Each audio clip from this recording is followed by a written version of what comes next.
Let's take a look tonight at Gina Haspel. Who is she? Here's national security correspondent Jennifer Griffin, live from the Pentagon. There are few images of Gina Haspel, a career intelligence operative who worked for years in the shadows, leading the hunt for the world's most wanted terrorists.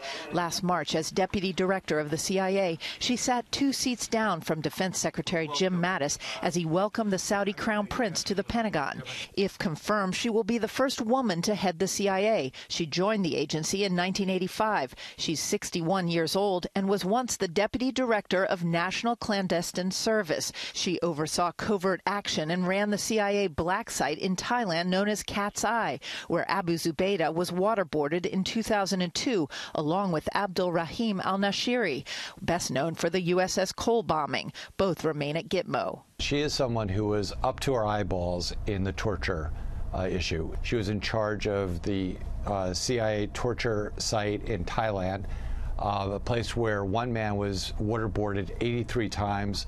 Haspel wrote the cable ordering the destruction of waterboarding tapes in 2005, according to her boss, National Clandestine Service Chief Jose Rodriguez, who wrote about it in his book. Quote, "The cable left nothing to chance. It even told them how to get rid of the tapes. They were to use an industrial strength shredder to do the deed."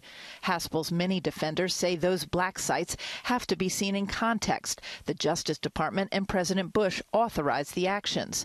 The CIA believed at the time the U.S. was facing another major attack in the wake of 9/11. Gina is somebody who I have great confidence in, can steer the ship of state of CIA, and having a professional there, having somebody who is apolitical and nonpartisan and is not going to engage in policy, I think will be seen as a breath of fresh air to a lot of people at CIA. Trump spoke often during the campaign about reinstating waterboarding, though few in the CIA would now support that. I can tell you that members of the paramilitary community who conduct missions with the CIA have welcomed Haspel's nomination. Defense Secretary Jim Mattis is a big proponent as well, Brett. You know, Jen, with all this happening, while Secretary Mattis is in Kabul, Afghanistan on an unannounced trip, interesting. Mattis is talking to commanders, Brett, about how the military strategy is proceeding and whether the Afghan president believes reconciliation talks with the Taliban could work. You'll remember the Taliban wrote an open letter to the American public suggesting as much on Valentine's Day. All wars come to an end. You don't want to miss an opportunity because you weren't alert to the opportunity. So you need to have that door open even as you increase the military pressure.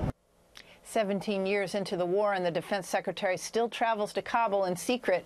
The U.S. and Afghan military have not secured the capital. Reporters were unable to report on the trip until safely away from the flight line because back in September, the Taliban fired 40 rockets at a U.S. airbase an hour after Mattis landed.